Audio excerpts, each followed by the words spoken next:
ملت کا پاسباں ہے محمد علی جناح، محمد علی جناح، ملت ہے جسم جاں ہے محمد علی جناح، محمد علی جناح۔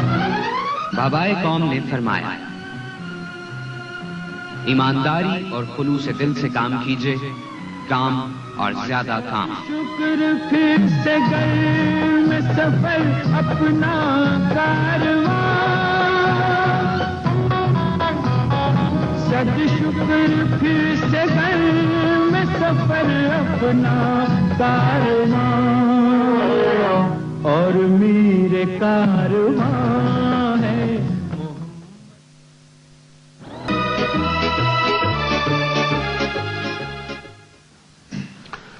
بسم اللہ الرحمن الرحیم۔ حاضرین و ناظرین، آپ کی خدمت میں آج ہم ایک دوسرے پروگرام کے ساتھ، جو اپنی سیریز کا 5واں پروگرام ہے، حاضر ہیں۔ آج جیسا کہ آپ کو پتہ ہے، یہ پروگرام ہے عوام کے روبرو، فیس دا نیشن۔ اس پروگرام میں وفاقی حکومت کے وزراء اور بسا اوقات گورنر صاحبان تشریف لاتے ہیں۔ ان سے براہ راست آپ سوال کر سکتے ہیں، اور آج ہمارے اسٹوڈیوز میں بھی لوگ موجود ہیں، اور اس میں آج ہمارے جو مہمان ہیں وہ ہیں وفاقی وزیر بلدیات، لیبر، اوورسیز پاکستانی اور ماحولیات جناب عمر اصغر خان صاحب۔ عمر اصغر خان صاحب نے ایم فل کیا رکھا ہے، اور یہ انہوں نے ایم فل اکنامکس میں کیا، کیمبرج یونیورسٹی سے کیا، پنجاب یونیورسٹی میں پروفیسر رہے، کالم نگار بھی رہے، معاشیات پر ایڈوائزر بھی رہے، اور آج کل جہاں وزیر ہیں وہاں ایک اپنی این جی او کے سربراہ بھی ہیں۔ ہمارے آج میرے ساتھ تشریف رکھتے ہیں حامد میر صاحب۔ حامد میر صاحب پاکستان کے ایک نامور صحافی ہیں، کالم نویس ہیں، ایک اخبار کے ایڈیٹر ہیں، اور اس کے علاوہ آج ہمارے اسٹوڈیوز میں حاضرین بھی بڑی تعداد میں موجود ہیں۔ اس کے علاوہ آپ ہمیں یہ سوال فون پر کر سکتے ہیں، اور فون کا نمبر میں آپ کو بتا دیتا ہوں، 920119 9201199، اور اگر آپ اسلام آباد یا پنڈی میں نہیں ہیں تو پہلے 051 لگا لیجئے گا۔ آپ ہمیں سوالات فیکس پر بھی بھیج سکتے ہیں، اور فیکس کا نمبر ہے 9201286۔ اسی طرح ہم ای میل پر بھی آپ کے سوالات کو خوش آمدید کہیں گے، اور ای میل ایڈریس میں آپ کو دے دیتا ہوں، questions@ptv.com.pk۔ میں عمر اصغر خان صاحب آپ سے گزارش کرتا ہوں کہ آپ اپنے منسٹریز کے حوالے سے اگر کچھ کہنا چاہیں تو مختصراً کہہ دیجئے، پھر ہم سوالات کا سلسلہ شروع کریں گے۔ سوالات آئیں گے، لیکن میں چند باتیں ضرور کرنا چاہوں گا۔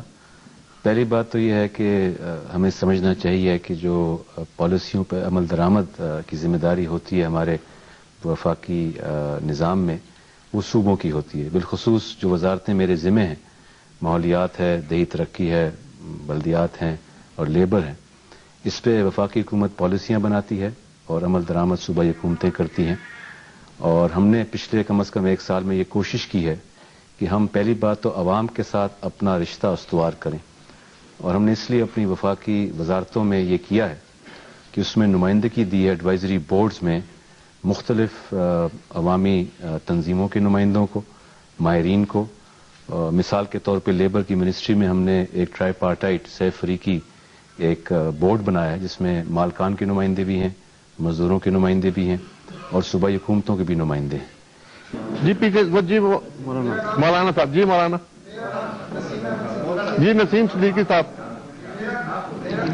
جی نسیم صدیقی صاحب، حضرت تشریف رکھیے، میں آپ سے بھی سوال لیتا ہوں، ان کے کر لیجیے۔ جی میں آپ ہی حضرات سے سوال لے رہا ہوں۔ میرا نام نسیم احمد صدیقی ہے، میرا تعلق ایک این جی او سے ہے، اور میں جانتا ہوں کہ عمر اصغر خان صاحب اس سارے ماحول کو سمجھتے ہیں کہ این جی اوز کیسا کام کر رہی ہیں اور آج کل کیا ہو رہا ہے، لیکن میں یہ کہنے میں حق بجانب ہوں کہ 1 سال میں عوام کو کچھ نہیں ملا سوائے کرپشن۔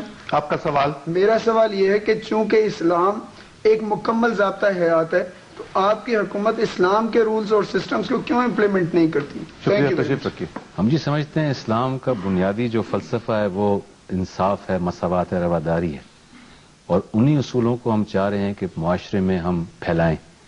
طریقے دو ہوتے ہیں، یا استعمال کریں ہم ڈنڈا، یا ہم استعمال کریں ایک اور طریقہ جو کہ ایک پیغام دینے والی بات ہے، اور ہم سمجھتے ہیں اس میں کردار علماء کرام کا بھی ہے، ایک عام شہری کا بھی ہے، اور یہ بڑا ضروری ہے کہ ہم مشاورت کے ساتھ مل بیٹھ کے، جہاں اختلاف پیدا ہو مل بیٹھ کے بات چیت کریں، ہم اس پہ یقین رکھتے ہیں، اور یہ اسلامی طریقہ ہے۔ ایک ضمنی سوال ہے عمر اصغر خان صاحب، آپ ایک این جی او کے بورڈ آف گورنرز کے ممبر بھی ہیں، اس کا نام سنگی ہے، کیا وجہ ہے کہ جو پاکستان میں این جی اوز ہیں جنہیں کام صرف انسانی حقوق کے لیے کرنا چاہیے، وہ سیاسی معاملات میں بھی مداخلت کرتی ہیں؟ جیسا کہ پچھلے دنوں جب توہین رسالت کے قانون میں مجوزہ ترمیم کا فیصلہ چیف ایگزیکٹو نے واپس لیا تو بہت سی این جی اوز نے اس کی مخالفت کی، اور اس میں آپ کی این جی او سنگی بھی شامل تھی، تو آپ لوگ یہ سیاسی معاملات میں مداخلت کیوں کرتے ہیں؟ اصل میں جی بات یہ ہے کہ مختلف قسم کی تنظیمیں، مفاد عامہ کی تنظیمیں کام کر رہی ہیں، کچھ وہ ہیں جو کہ کام کرتی ہیں فلاحی قسم کی، کھالیں جمع کی انہوں نے، اسکول کھول لیے، کچھ وہ جو کہ ترقیاتی منصوبوں پر عمل درآمد کرتی ہیں، اور کچھ وہ ہیں جو کہ شعور کی بیداری کے لیے کام کرتے ہیں، اس کو ہم ایڈوکیسی کہتے ہیں۔